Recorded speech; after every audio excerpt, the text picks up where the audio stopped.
benn la mooy bi ñu remettre président de la république les yëpp ay rapports yoo xam ne. dañ leen ko jox ñu lire ko bu demee ba mu leer naññ ci bopp. boo demee rapport bi ñu jox président de la république. waaw ça a été signé par les signataires. waaw Pape Malick. waaw maa ngi koy wax di ko waxaat. Pape Malick. bu dee day préparer boppam. Pape Malick dee lan. préparer boppam. loo bëgg a wax foofu. xam nga xëy na bokk na si. il est économiste. économiste mais xam nga gëstu rapport bi comme ni ngeen ko gëstu am ci beneen. non dégg ak beneen gis-gis. xam nga Pape Malick ci ay forme la nekk. ok ci ay forme la nekk mais Pape Malick li ñu ko war a wax mooy. na moytu bu ñu ko woowee. di ko laaj. mu ne non li ma nekk ci plateau yi di wax moo tax ñu woo ma déedéet ku nekk na nga assumer li nga def sa ministère muy Prodac muy ministère bi muy CNES muy lépp junj nag doy na xel xam moom laay waxal bu baax. li ngay wax ci plateau yëpp. di yuuxu.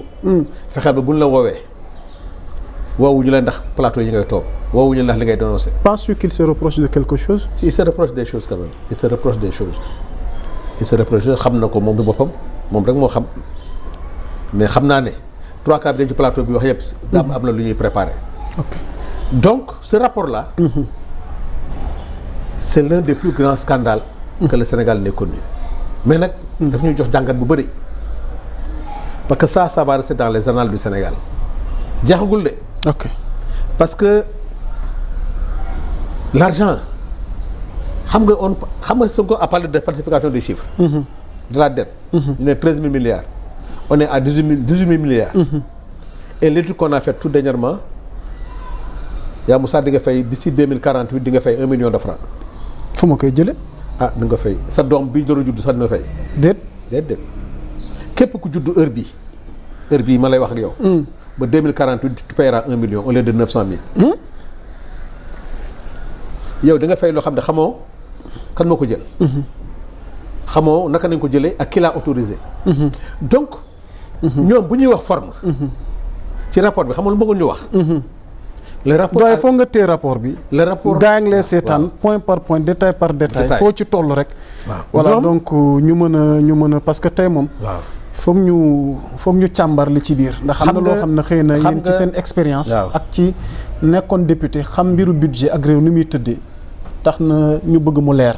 xam nga. waaw daf ci am lu am solo. ayca. Dans les 3 mois suivants chaque nouveau mandat présidentiel, la situation globale des finances publiques, et en particulier la situation du budget de l'État et de son endettement, fait l'objet d'un rapport préparé par le gouvernement. Ce rapport, audité par la Cour des comptes, est publié dans les 3 mois. Mais boo xoolee fii. ci rapport Cour des comptes lu ma lay wax. de par la loi 2012. mu ne la.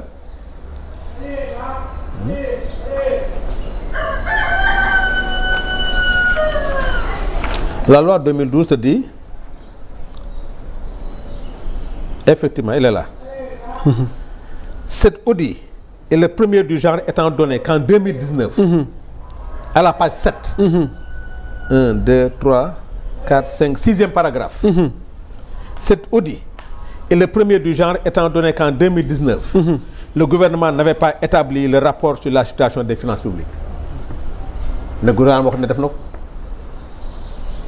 C'est une entorse par rapport à la loi. xam nga d'accord nañ ne lii ñoom ñoo ko bindee. ça c'est la Cour des comptes qui dit que pour la première fois de l'histoire du Sénégal en 2019 ils l'ont pas fait.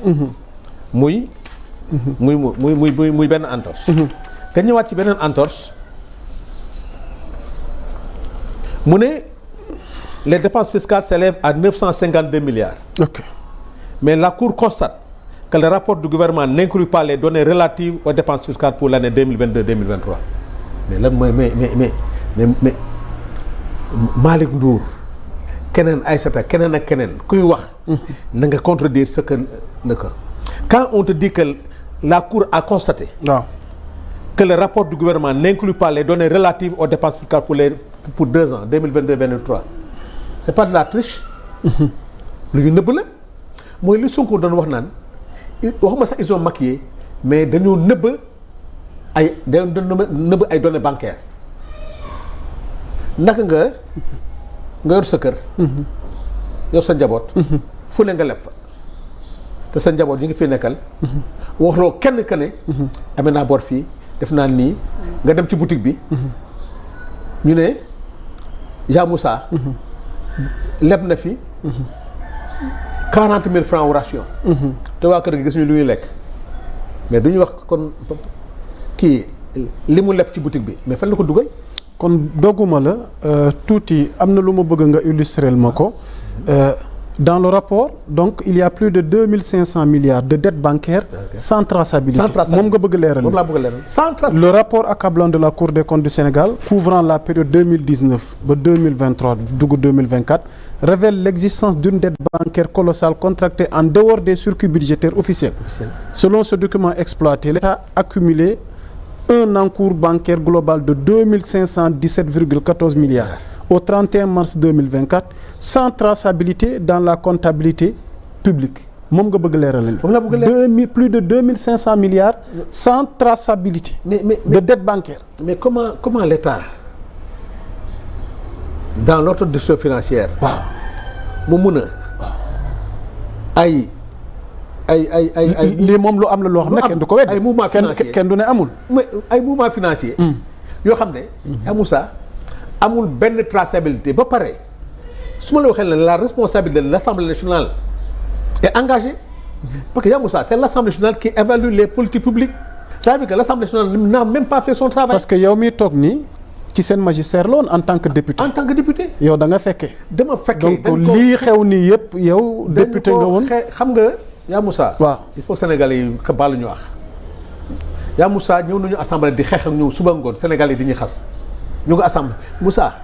lii la woon. lii la woon ay jalgati mais Ya Moussa jël assemblée bi nga bokk bi ma bokk man. waaw parce que lépp fa la xewee. bii moom. xam nga tax dem nañu ba mënuñu contrôler ñële suñu propre budget ñu mënuñu ko contrôler. dañ lañ ko doon nëbb tamit. dañ ko tere. xam nga nëbb sax day fekk en tant que député. on vous interdisait. on disait yow li règlement intérieur assemblée wax. la commission de contrôle et de contrôle xam nga ñu ñoo war a. évaluer les politiques publiques des ministères. boo demee ministère mu ne yéen seen propre assemblée bi sax mu du ngeen ko évaluer nga ñuy évaluer. l'assemblée a ce qu'on appelle la commission de contrôle et de comptabilité. La commission tous les 3 mois le ministre des finances day jox assemblée son budget de fonctionnement son budget de 3 ans de 3 mois bu 3 mois yi jeexee ce qu'on appelle la commission de contrôle de comptabilité day réunir jàngat saytu comment ce budget a été exécuté bu paree mu jël rapport bi envoyé ko président assemblée le bureau xool def buñ ko certifié ñu joxaat ministère des finances mu joxaat ñu mosul réunion ci àddina boo ko wootee ñu dóor la bañ leen ko ki ko doon présider sax ci ñoom la bokk il sait jamais suma benn xarit Mamadou Wuri Diallo moo ko doon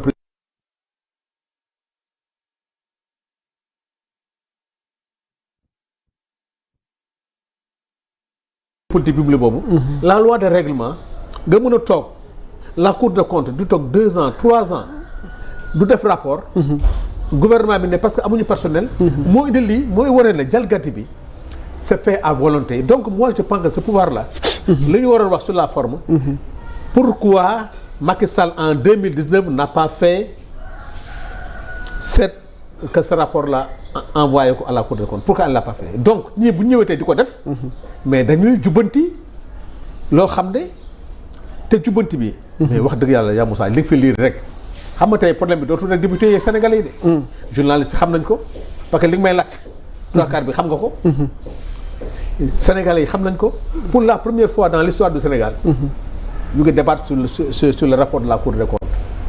Demain on va débattre sur la loi de règlement. bii passé on va débattre sur ça c'est que les sénégalais seen alal nañ bëgg a xam comment ça a été géré. yàqu-yàqu yi bëri na façon bëri boo xam ne dama lay jox benn affaire rek. Allez-y. Les travaux de la Cour ont permis de relever les constatations ci-après. Des discordances sur les données de l'amortissement de l'encours de la dette publique et des disponibilités bancaires. Des anomalies constatées sur les surfinancements.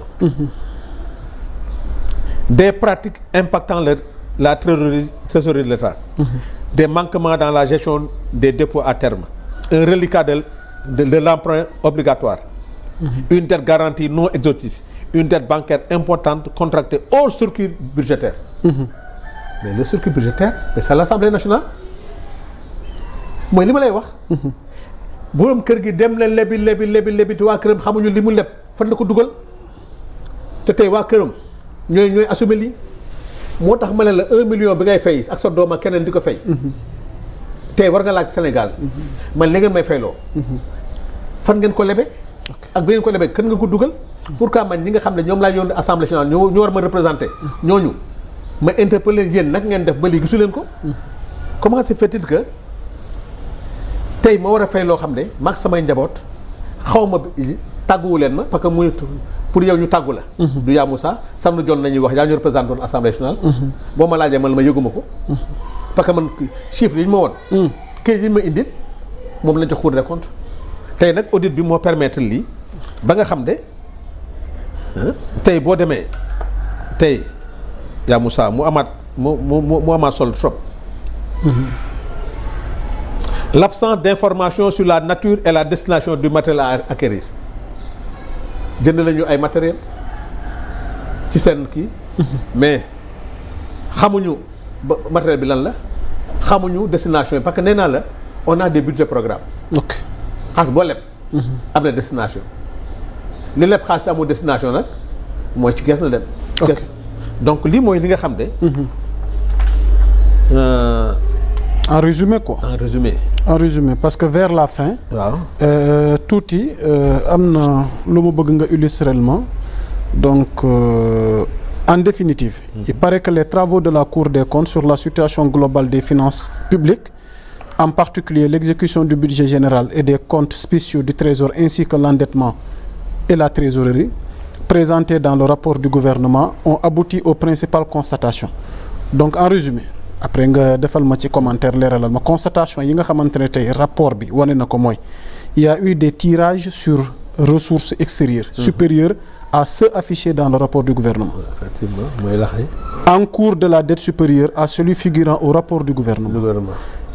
Disponibilité du trésor supérieure à celle indiquée dans le rapport du gouvernement. Donc ma yeggali. Déficit, montant de la dette garantie supérieur à celui présenté dans le rapport du gouvernement. Déficit budgétaire supérieur au niveau affiché dans le rapport du gouvernement. Service de la dette bancaire hors cadrage retracé dans le rapport du gouvernement. Encours de la dette bancaire hors cadrage supérieur au montant affiché dans le rapport du gouvernement. xam nga ci tënk. xam naa comme waxtu bi du mais lii yëpp ñu mën ko fa yaatal non mais par rapport aux grandes lignes et le débat maintenant bi nga xam ne moom moo posé wu parce que l'opposition en l'occurrence say waa APR xam ngeen ni tuuti xam nga ni def nañ sorti ñoom i tamit ci table bi ñu gën cee ràññee Aïssata Tall Sall ak ki nga xamante ni moom mooy Pape Malick Ndour d'abord ñoom ñu ngi bëgg ngeen leeralal leen ci authenticité wu maanaam li nga xamante ni moom mooy rapport bii manque de signature yi ci am et tamit li nga xamante ne avancé nañ ko ci biir parce que ñoom jàpp nañ ni rapport bi kon waxul falsification Ousmane Sonko a parlé de falsification des chiffres ñu ne tamit gis nañ ni maanaam le niveau de dette bi c'est soutenable xëy na fi ñu bëgg yóbbu yëf yi àggu fa alors lan ngay tontu ci. c'est que ñoom comment tu peux débattre sur des chiffres où tu ne reconnais pas le rapport et pas de signature sur la forme. ñoo xam ne benn original bi ñuy envoyé président de la république boobu nañuy signé tout le reste du am signature. ah loolu il faut mu leer. il faut mu leer. askan wi. maanaam bii njiitum réew mi di yor. boobu rek. waaw en original.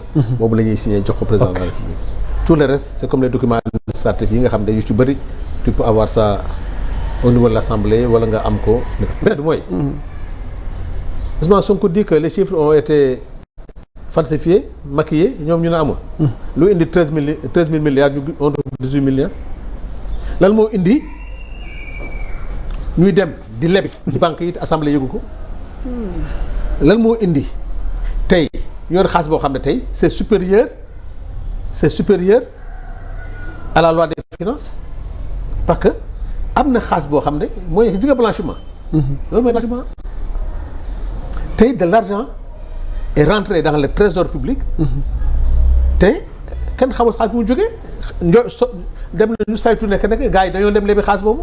te xaalis bi ñu ko lebee kenn xamul fu ñu ko dugal ak fu ñu ko dugal parce que assemblée nationale rek moo am possibilité même après sax buy régulariser que mu régulariser mais 2022 2023 amul fenn fu ñu régulariser